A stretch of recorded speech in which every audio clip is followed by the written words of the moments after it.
வணக்கம் ஃப்ரெண்ட்ஸ். இந்த வீடியோவில் நம்ம என்ன தகவல் பார்க்க போகிறோம்னா, 5000 ரூபாய் கடன் கேட்டு கொடுக்காததால் அந்த குழந்தையின் கழுத்தை அறுத்து கொலை செய்த பிரபல என்கவுண்டர் செய்த போலீசார். வாங்க என்ன தகவல்னு இந்த வீடியோவில் முழுமையாக பார்த்து தெரிஞ்சுக்கலாம். அதுக்கு முன்னாடி நம்ம சேனலை ஃபர்ஸ்ட் டைம் பார்க்குறீங்கன்னா சப்ஸ்கிரைப் பண்ணாதவங்கெல்லாம் சப்ஸ்கிரைப் பண்ணிக்கோங்க. பெல் பட்டன் சிம்பல் அமைக்கி நம்ம சேனலோட நோட்டிஃபிகேஷனை எனேபிள் பண்ணிக்கோங்க. நாங்கள் போடுற வீடியோ பார்த்தீங்கன்னா உங்களுக்கு உடனுக்குடனே வந்து சேரும். அதிர்ச்சியில் உறைந்து போன உத்தரப்பிரதேச மக்கள். 2 சிறுவர்கள் படுகொலை, குற்றவாளியை என்கவுண்டர் செய்த போலீசார். உத்தரப்பிரதேசத்தில் 2 சிறுவர்கள் கொடூரமாக கழுத்தறுத்து கொலை செய்யப்பட்ட சம்பவம் பெரும் அதிர்ச்சியை ஏற்படுத்தியுள்ளது.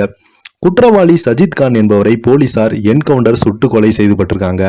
உத்தரப்பிரதேசம் மாநிலத்தில் படவுன் மாவட்டத்தில் ரூபாய் 5000 ரூபாய் கடன் கேட்டு கொடுக்க மறுத்த நபரின் 2 குழந்தைகளை கொடூரமாக கத்தியால் வெட்டி கொலை செய்யப்பட்ட சம்பவம் அந்த பகுதியில் மிகப்பெரிய ஒரு பரபரப்பை ஏற்படுத்தியிருக்கிறது. இந்த சம்பவம் குறித்து வாங்க இந்த வீடியோல முழுமையாக பார்த்து தெரிஞ்சுக்கலாம். உத்தரப்பிரதேச மாநிலம் படவுன் பகுதியில் சாய்பாபா காலனியில் பார்பர் ஷாப் ஒன்றை சஜித் கான் என்பவர் நடத்தி வருகிறார். இவர் தனது கடைக்கு அருகே வசித்து வந்த வினோத் என்பவருடன் நட்பாக பழகி வந்ததாக சொல்லப்படுகிறது. வினோத் தனது 3 குழந்தைகள் மற்றும் மனைவியுடன் சஜித் கான் என்பவர் பார்பர் ஷாப்பை கடை அருகே தான் வசித்து வராங்க. இந்த நிலையில நேற்று சஜித் தான் வினோத்திடம் 5000 பணம் கேட்டு இருக்கிறாங்க. ஆனால் வினோத் மறுத்ததால் இது தொடர்பாக பிரச்சனை ஏற்பட்டு இருக்கிறது. இதையடுத்து ஆத்திரம் அடைந்த சஜித் கான் வினோத் வீட்டின் 2வது தளம் சென்று அங்கு விளையாடி கொண்டிருந்த வினோத்தின் பிள்ளைகளை ஆயுஷ் கான், பியூஷ் கான் ஆகிய 2 சிறுவர்களையும் தன்னிடம் இருந்து கத்தியால் வெட்டியுள்ளார். இதில் படுகாயம் அடைந்த இரத்த வெள்ளத்தில் சம்பவ இடத்திலேயே ஆயுஷ் மற்றும் அஹான் இருவருமே உயிரிழந்திருக்காங்க. பியூஸுக்கு லேசான காயத்துடன் உயிர் தப்பியிருக்கிறார். உத்தரப்பிரதேச மாநிலத்தை இந்த இரட்டை கொலை சம்பவம் அதிர வைத்துள்ளது. 2 சிறுவர்களுமே கொலை செய்துவிட்டு தப்பி ஓடிய சஜித் கானை போலீசார் சுற்றி வளைத்தாங்க.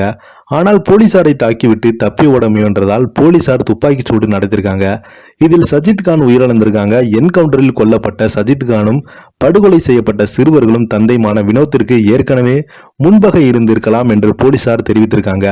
இது தொடர்பாக விசாரணை நடைபெற்று வருகிறது. உத்தரப்பிரதேசத்தில் இந்த இரட்டை கொலை சம்பவம் பெரும் பதற்றத்தை ஏற்படுத்தியுள்ளது. இந்த கொடூர வள சம்பவமாக தொடர்பாக உள்ளூர் மக்கள் கூறியது, வினோத்குமார் குடும்பத்தினருக்கும் சஜித் கானுக்கும் அடிக்கடி பிரச்சனை ஏற்பட்டு வந்தது. வினோத்குமார் மனைவி சலூன் ஒன்றை நடத்தி வராங்க. வினோத்குமார் மனைவி வீட்டில் தனது 3 பிள்ளைகளுடன் இருந்தபோது வீட்டிற்கு புகுந்து சஜித் கான் அவரது மனைவியிடம் டீ போட்டு தருமாறு கேட்டிருக்கிறார். வினோத்குமார் மனைவி டீ போடுவதற்காக கிச்சனுக்கு சென்றிருக்காங்க. மேல் தளத்தில் வினோத்தின் பிள்ளைகள் விளையாடு கொண்டிருப்பதை அறிந்த சஜித் கான் அங்கு சென்று 3 பேரையும் தான் மறைத்து வைத்திருக்க கத்தியால் வெட்டியுள்ளார். குழந்தையின் அலறல் சத்தம் கேட்டு அக்கம் பக்கத்தினர் அங்கு ஓடி வந்த போது சஜித் கான் தப்பி ஓடிவிட்டானாம். 2 சிறுவர்கள் உயிரிழந்த நிலையில் ஒரு சிறுவன் காயத்துடன் உயிர் தப்பினான். இந்த சம்பவம் அறிந்த போலீசாரும் உடனடியாக வந்து விசாரணையை தொடங்கியிருக்காங்க. இந்த சம்பவம் உத்தரப்பிரதேச மாநிலத்தை அதிர வைத்துள்ளது. உயிரிழந்த சிறுவர்களின் உடலை எடுக்க விடாமல் அந்த பகுதி மக்கள் போராடி வராங்க. போராட்டக்காரர்களுடன் போலீசார் பேச்சுவார்த்தையில் ஈடுபட்டுள்ளாங்க. இந்த வீடியோ பத்தி நீங்க என்ன நினைக்கிறீங்கன்னு கீழே உள்ள கமெண்ட் பாக்ஸ்ல மறக்காம பதிவிடுங்க. நன்றி, வணக்கம்.